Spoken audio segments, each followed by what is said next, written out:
Gato Negro, de Edgar Allan Poe, tradução de Luísa Feijó, voz Iba Mendes. Relativamente à estranha e, no entanto, familiar história que vou escrever, não espero nem peço que me acreditem. Louco seria eu se o esperasse, num caso em que até os meus sentidos rejeitam o seu próprio testemunho. No entanto, não estou louco, e é muito certo que não sonho, mas amanhã morro, e hoje gostaria de tirar esse peso da minha alma. O meu objetivo imediato é colocar perante o mundo, claramente, sucintamente, sem comentários, uma série de simples acontecimentos domésticos. Nas suas consequências, esses acontecimentos aterraram-me, torturaram-me, destruíram-me. Para mim, apresentam-se como um puro horror, para muitos parecerão menos terríveis que barrocos. Mais tarde talvez aparecerá alguém mais inteligente, mais calmo, mais lógico e muito menos excitável que eu, que verá nos acontecimentos que aqui escrevo com terror uma sucessão vulgar de causas e efeitos muito naturais. Desde criança que eu era conhecido pela docilidade e humanidade do meu caráter, o meu coração era tão terno que fez de mim um objeto de escárnio dos meus camaradas. Gostava particularmente de animais e os meus pais autorizaram-me a ter uma grande variedade de bichos de estimação. Com eles passava a maior parte do tempo e nunca me sentia tão feliz como quando os alimentava e acarinhava. Esta peculiaridade do meu caráter cresceu comigo e em adulto derivava daí uma das minhas principais fontes de prazer. Para quem já alguma vez amou um cão fiel e sagaz, não preciso dar-me ao trabalho de explicar a natureza ou intensidade da satisfação daí emanada. Algo existe no amor desinteressado, generoso de uma besta que vai direito ao coração daquele que teve frequentemente a ocasião de avaliar a fraca amizade e a evanescente fidelidade do homem vulgar. Casei cedo e tive a felicidade de encontrar na minha mulher uma disposição semelhante à minha. Observando o meu gosto pelos animais domésticos, não perdi uma oportunidade de encontrar os mais agradáveis dentro de cada espécie. Tivemos pássaros, peixinhos vermelhos, um belo cão, coelhos, um macaquinho e um gato. Este último era um animal extraordinariamente grande e bonito, todo preto e de uma inteligência espantosa. Ao falar da sua inteligência, a minha mulher, que no fundo não era nem um bocadinho supersticiosa, fazia frequentes alusões à antiga crença popular, que considerava todos os gatos pretos como feiticeiros disfarçados. Não que ela falasse a sério, e se menciono o assunto é que, por acaso, acabo agora de me lembrar disso. Plutão era o nome do gato, era o meu animal preferido e o melhor companheiro de jogos. Só eu o alimentava e ele seguia-me por toda a casa. Chegava a ser difícil evitar que me seguisse quando eu saía à rua. A nossa amizade durou assim vários anos, durante os quais o meu temperamento e personalidade, por influência do demônio intemperança, tinha, e coro ao confessá-lo, sofrido uma alteração radical para pior. De dia para dia ficava mais irritável, mais mal-humorado, mais indiferentes aos sentimentos dos outros. Permiti-me tratar minha mulher com maus modos. Acabei mesmo por usar de violência para com ela. Os meus bichos, claro, vieram a ressentir-se da minha mudança de disposição. Não só os abandonava, como ainda os maltratava. Com o Plutão, contudo, ainda me dominava o suficiente para não o maltratar, como maltratava sem escrúpulos os coelhos, o macaco e mesmo o cão, quando estes, por acaso, ou movidos pela afeição, se me atravessavam num caminho. Mas a minha doença piorava. Que doença haverá pior que o álcool? E finalmente o próprio Plutão, que envelhecera e se tornara menos disponível com a idade, o próprio Plutão começou a sofrer os efeitos do meu mau humor. Uma noite, ao voltar a casa, completamente embriagado, depois de um dos meus passeios pela cidade, pareceu-me que o gato me evitava. Agarrei-o E foi então que, apavorado pela minha violência, o gato me mordeu levemente. Uma fúria demoníaca apoderou-se de mim, perdi a cabeça. Parece que num instante a minha alma original me fugiu do corpo e uma maldade hiperdiabólica, saturada de gin, penetrou em cada uma das fibras do meu ser. Tirei do bolso do colete um canivete, abri-o, agarrei no pobre animal pelo pescoço e deliberadamente arranquei-lhe um olho da órbita. Coro, ardo, estremeço ao escrever esta maldita atrocidade. Quando a manhã me devolveu a razão, depois de se ter esvaído os vapores da minha orgia noturna, experimentei um sentimento em parte de horror, em parte de remorsos pelo crime de que me tornara culpado, mas era quanto muito um sentimento fraco e equívoco que me chegava a tocar a alma. Voltei a mergulhar no vício e em breve o vinho afogava qualquer memória do meu ato. Entretanto, o gato ia recuperando lentamente. É verdade que a órbita do olho arrancado apresentava um aspecto repelente, mas o bicho parecia já não sofrer. Ia e vinha pela casa como era seu costume, mas como era de esperar, fugia aterrado sempre que me via. Ainda me restava alguma coisa do meu antigo coração para que a princípio me afligisse esta evidente antipatia da parte de uma criatura que tanto me amara em tempos. Mas esse sentimento em breve deu lugar à irritação e apareceu então como para me distrair total e irrevogavelmente o espírito de perversidade. Desse sentimento não se ocupa a filosofia. No entanto, tão certo como a minha alma existe, creio que a perversidade é um dos impulsos primitivos do coração humano, um dos indizíveis sentimentos ou faculdades primárias que marcam a direção do caráter do homem. Quem não se surpreendeu 100 vezes a cometer uma ação tola ou vil pela simples razão de saber que não se deve cometê-la? Não é verdade que temos uma inclinação perpétua, apesar da excelência do nosso julgamento, a violar aquilo que é lei simplesmente porque sabemos que é a lei? Este espírito de perversidade, dizia eu, veio a ser a causa de minha derrota final. E esse desejo ardente e insondável que tem a alma de se torturar a si mesma, de violentar a sua própria natureza, de praticar o mal por amor do mal, que me impeliu a continuar e finalmente a consumar a injúria que tinha infligido ao inocente bruto. Uma manhã, a sangue frio, passei um laço pelo seu pescoço e enforquei-o no ramo de uma árvore. Enforquei-o com as lágrimas a saltarem-me dos olhos e o mais amargo remorso no coração. Enforquei-o porque sabia que ele me amava e porque sentia que ele não me dera razões de queixa.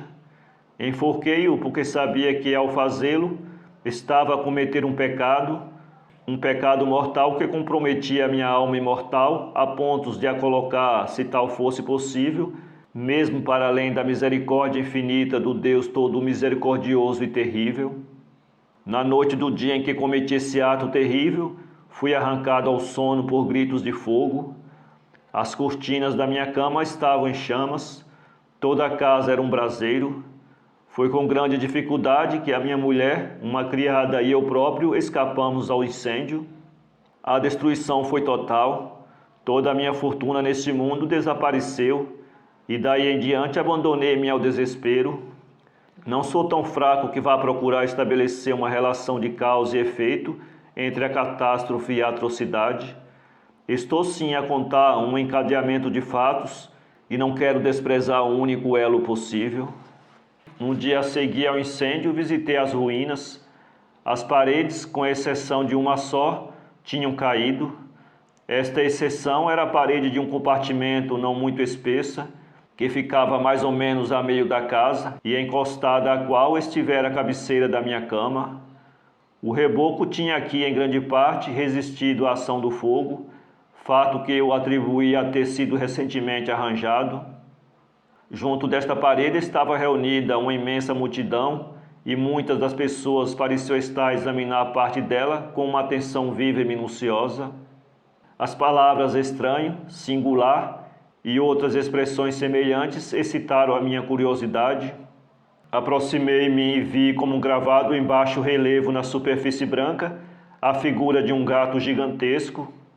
A imagem era de uma exatidão verdadeiramente maravilhosa. Havia uma corda à volta do pescoço do animal. No primeiro instante em que vi esta aparição, porque não a podia considerar menos que isso, o meu espanto e terror foram desmedidos. Mas finalmente a reflexão veio em meu auxílio. O gato, lembrei-me, fora enforcado num jardim adjacente à casa. Quando foi dado o alarme de fogo, este jardim foi imediatamente invadido pela multidão. Alguém no meio dela devia ter cortado a corda e atirado o animal através da janela aberta para dentro do meu quarto. Provavelmente fizera isto com a ideia de me arrancar o sono.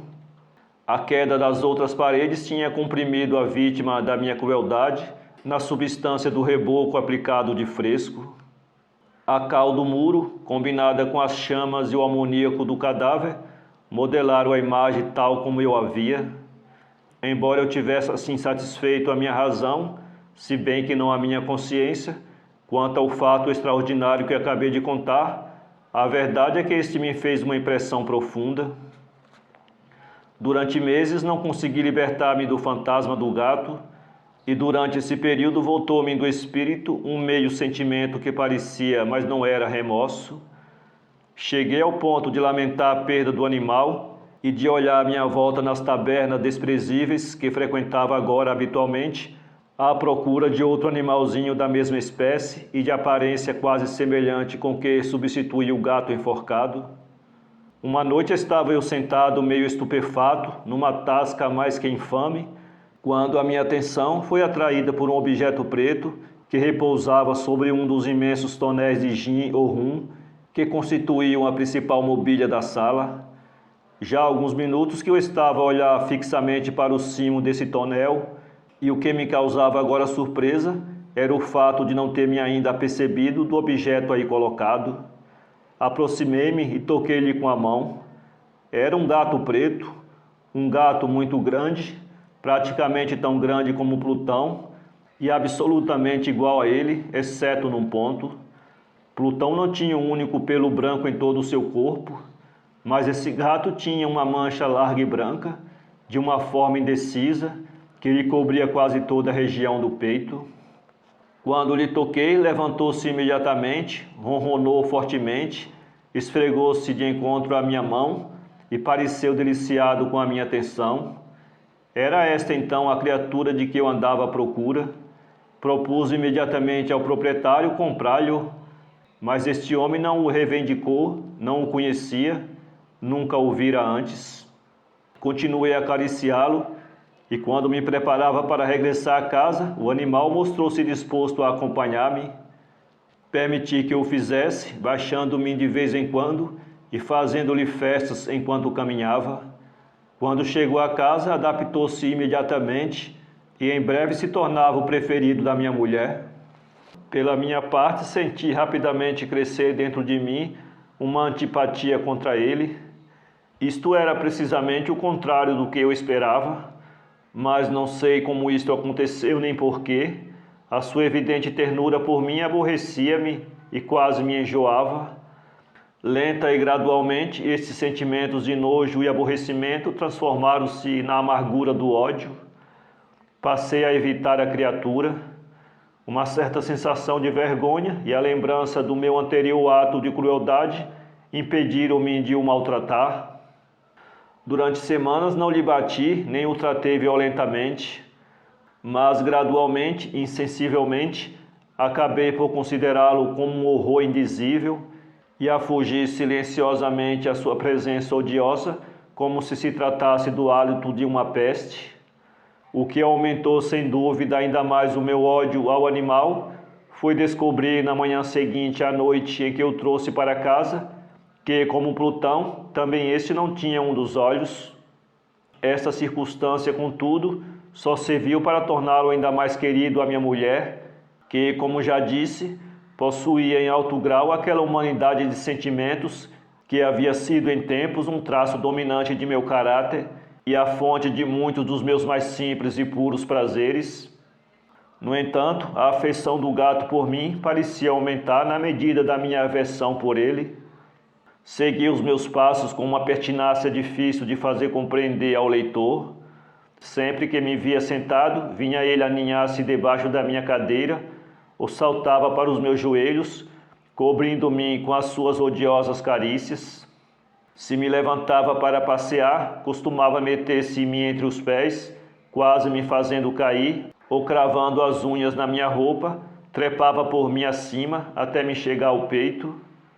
Nessas alturas, embora desejasse ardentemente destruí-lo à pancada, via-me impedido de o fazer, em parte pela recordação do meu crime, mas principalmente, devo confessá-lo desde já, por um verdadeiro terror do animal. Esse terror não era exatamente o terror de um mal físico, e, no entanto, não saberia defini-lo de outro modo. Tenho quase vergonha de confessar, sim, mesmo nesta cela de malfeitor, tenho quase vergonha de confessar que o terror e o horror que o animal me inspirava cresciam ainda mais devido a uma das mais perfeitas quimeras que é possível conceber. A minha mulher chamara minha atenção, e mais do que uma vez, para o caráter da mancha branca de que já falei e que constitui a única diferença visível entre o estranho animal e aquele que eu tinha morto. O leitor deve estar lembrado que esta marca, embora grande, era primitivamente de forma indefinida, mas lentamente, gradualmente, quase imperceptivelmente, e a minha razão esforçou-se muito tempo por considerar isto como fruto da imaginação, os contornos da mancha acabaram por se tornar rigorosamente nítidos. Era agora a imagem de um objeto que no meio a tremer, e era sobretudo isso que me fazia ter horror do monstro e me teria levado a eliminá-lo se eu tivesse ousado. Era agora a imagem de uma coisa horrenda, sinistra, a imagem da forca, ó, lúgubre e terrível engenho de horror e de crime, de agonia e de morte. E agora eu era verdadeiro miserável, para além da mais simples miséria humana, um bruto animal, cujo irmão eu matara com desprezo, um bruto animal fora capaz de me causar a mim, homem feito à imagem de Deus, um tão grande e insuportável infortúnio. Ai, nem de dia nem de noite me era dada a bênção do repouso. Durante o dia a criatura não me deixava um momento, e de noite, a cada passo, quando acordava dos meus sonhos cheios de uma angústia inominável, era para sentir o hálito da coisa sobre o meu rosto e o seu peso imenso, encarnação de um pesadelo de que não conseguia libertar-me, eternamente pousado sobre o meu coração. Sob a pressão de tais tormentos, um pouco de bom que em mim restava sucumbiu. Os maus pensamentos tornaram-se os meus únicos íntimos, os pensamentos piores e mais sombrios. A minha tristeza habitual transformou-se no ódio a todas as coisas e a toda a humanidade, enquanto a minha mulher, que nunca se queixava, ai, era o meu bode expiatório normal, a mais paciente das vítimas das minhas crises de fúria súbitas, frequentes e irreprimíveis, a que me abandonava agora cegamente. Um dia ela acompanhou-me numa qualquer atividade doméstica, à cave do velho prédio em que a nossa pobreza nos obrigava a morar. O gato desceu atrás de mim os degraus íngremes da escada e, tendo-me quase feito cair de cabeça, pus-me semilouco de raiva, pegando no machado e esquecendo na minha fúria o medo pueril que até aí havia sustido a minha mão, lancei ao animal um golpe que teria sido mortal se o atingisse, mas a mão da minha mulher interpôs-se. Essa intervenção espicaçou a minha raiva até torná-la demoníaca. Soltei o braço e enterrei-lhe o machado no crânio. A minha mulher caiu morta no chão, sem sequer soltar um gemido. Cometido este horrível crime, pus-me imediata e muito decididamente a tratar de esconder o corpo. Compreendi que não podia tirá-lo de casa, nem de dia nem de noite, sem correr o perigo de que os vizinhos me observassem. Vários projetos se formaram no meu espírito. A certa altura pensei cortar o cadáver em pedacinhos e destruí-los pelo fogo. Depois resolvi cavar um buraco no chão da cave. Em seguida pensei atirá-lo ao poço que havia no pátio, enfiá-lo no caixote como se fosse uma encomenda e, seguindo os passos habituais, encarregar um moço de recados de a levar para fora de casa. Finalmente decidi-me por um expediente que me pareceu o melhor de todos. Resolvi emparedá-la na cave, como os monges da Idade Média emparedavam, disse às suas vítimas. A cave prestava-se muito bem a tal desígnio. As paredes haviam sido construídas com pouco cuidado e tinham sido recentemente caiadas. A umidade da atmosfera impedira a cal de secar. Além disso, numa das paredes havia uma saliência causada por uma falsa chaminé ou lareira que fora entapeada e caiada como o resto da cave. Não pus em dúvida que fosse fácil remover os tijolos nesse ponto, enfiá-la ao corpo e reconstruir a parede de modo que nenhum olho humano pudesse suspeitar de qualquer coisa. Os meus cálculos não me enganaram. Munido de uma pinça, retirei facilmente os tijolos e, tendo cuidadosamente aplicado o corpo de encontro à parede interior, mantive-o nessa posição até ter reconstruído sem grandes dificuldades todo o muro como primitivamente. Tendo arranjado cimento, areia e desperdícios com todas as precauções imaginárias, preparei uma espécie de reboco que se confundia bem com o antigo e cobri com ele a parede nova. Quando acabei, verifiquei com grande satisfação que tudo estava perfeito. Na parede não se viam os menores vestígios de ter sido retocada. Removi todo o lixo do chão com o maior cuidado e minúcia. Olhei triunfantemente ao meu redor e disse para comigo: aqui pelo menos o meu trabalho não foi em vão. O passo seguinte foi procurar a besta que causara toda esta desgraça, porque acabara por me decidir a matá-lo. Se tivesse podido encontrá-lo nesse momento, não podia haver dúvidas quanto ao seu destino. Mas parecia que o astucioso animal ficara alarmado com a violência da minha fúria e evitava aparecer à minha frente no estado atual do meu humor. É impossível descrever ou imaginar a profunda e bendita sensação de alívio que me causou a ausência da detestada criatura. Não apareceu durante toda a noite, e nessa noite, pelo menos, desde a sua introdução na casa, dormi de um sono pesado e tranquilo. É verdade, dormi, mesmo com o peso de um assassino na consciência. O segundo e terceiro dia passaram e o meu atormentador continuava sem aparecer. Voltei a respirar como um homem livre. O monstro aterrado fugira da casa para sempre. Nunca mais o veria. A minha felicidade era suprema. A culpa de meu negro crime pouco me perturbava. Algumas perguntas haviam sido feitas, mas tiveram resposta rápida. Tinha mesmo feito uma busca, mas é claro, sem nada encontrarem. Considerava garantida a minha felicidade futura. Um quarto dia seguia ao crime, uma brigada da polícia veio inesperadamente à minha casa e voltou a proceder a uma pesquisa minuciosa dos locais. Certo, contudo, da impenetrabilidade do esconderijo, não senti qualquer embaraço. Os agentes pediram-me que os acompanhasse na busca. Não deixaram por explorar nenhum canto, nenhum ângulo. Finalmente, pela terceira ou quarta vez, desceram a cave. Nenhum dos meus músculos tremeu. O meu coração batia calmamente como o de um homem que dorme na inocência. Percorri a cave de ponta a ponta. De braços cruzados sobre o peito, andei por todo lado, descuidado. A polícia estava completamente satisfeita e preparava-se para partir. A alegria do meu coração era demasiado grande para poder ser reprimida. Ardia por dizer nem que fosse uma só palavra, à guisa de triunfo, e de tornar duplamente certa a sua certeza quanto à minha inocência. Senhores, disse eu finalmente enquanto subiam as escadas, sinto-me encantado por ter podido dissipar as vossas suspeitas. Desejo-vos a todos boa saúde e um pouco mais de cortesia. A propósito, senhores, isto é uma casa muito bem construída. No meu desejo ardente de dizer qualquer coisa com ar de à vontade, mal sabia que palavras pronunciava. Posso dizer mesmo que é uma casa excelentemente construída. Estas paredes já se vão embora, senhores. Estas paredes são sólidas. E aqui, por mera bravata frenética, bati pesadamente com uma bengala que trazia na mão, precisamente na parte do muro, atrás do qual estava o corpo da esposa do meu coração. Ah, que Deus me proteja e me livre das garras do arquidiabo. Ainda o eco das minhas pancadas não se afundara no silêncio, e já uma voz me respondia no interior do túmulo.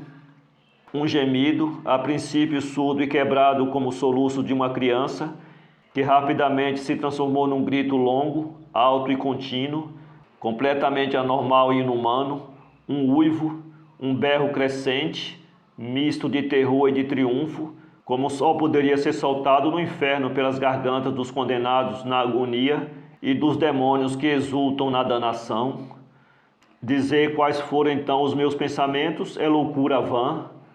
Sentindo-me desmaiar, arrastei-me até a parede em frente. Por um breve instante, o grupo que subia as escadas ficou imóvel, estupefato de horror. No momento seguinte, uma dúzia de braços robustos atacavam a parede. Esta caiu como um bloco. O corpo, já muito decomposto e coberto de sangue coagulado, surgiu ereto perante os olhos dos espectadores. Sobre a sua cabeça, com a boca vermelha escancarada e o único olho flamejante, estava sentada a horrenda besta, cuja astúcia me levara ao assassínio e cuja voz reveladora me entregara ao carrasco. Tinha emparedado o monstro dentro do túmulo.